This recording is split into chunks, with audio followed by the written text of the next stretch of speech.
Hey guys, the storm has passed. It wasn't much of a storm, just 3 or 4 inches fell. The bad part is it was super wet and heavy, and so that's going to take more to get it to melt.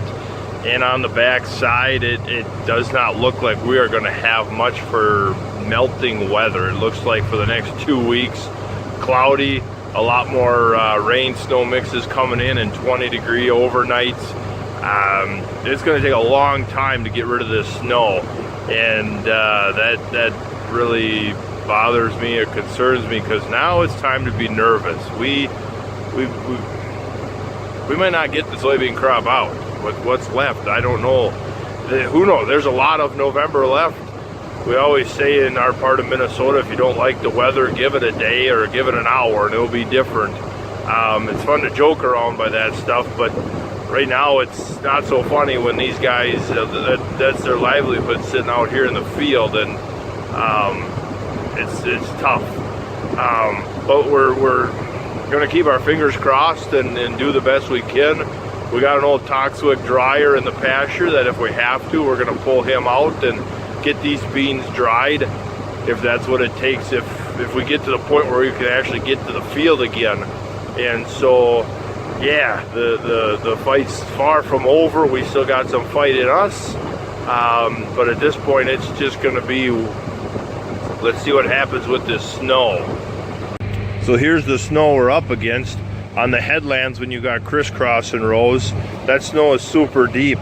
Going down the rows, you can see that snow is 4 or 5 inches deep. If it's cold, if it's 20 degrees, I can eat a lot of that snow.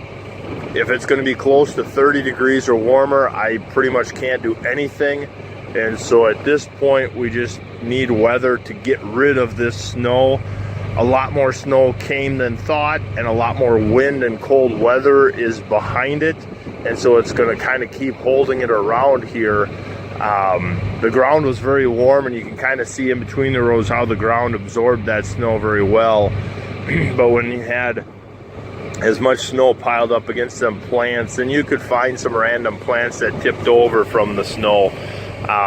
So it's tough. We got a lot of worry nights ahead of us to see what happens with this bean crop. Like I said, we got the old Toxwick dryer in the pasture that we'll pull out if we need to get these beans dried up.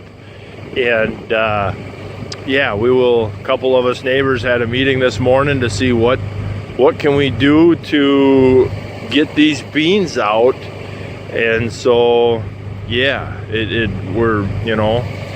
we come together to work together to get this stuff done, because that's just who we are. So yeah, there's gonna be a lot of worrying now.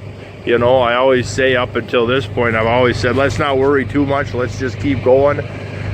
Now that it's here, now we can start to worry, because we actually have something to worry about.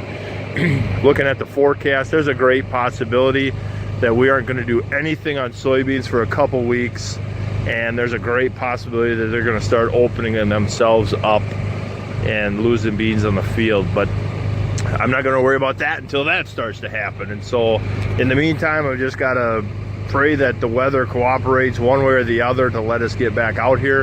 In the meantime, I am going to get this guy's beans out of my grain cart and to the elevator, so at least he's got something in the bin.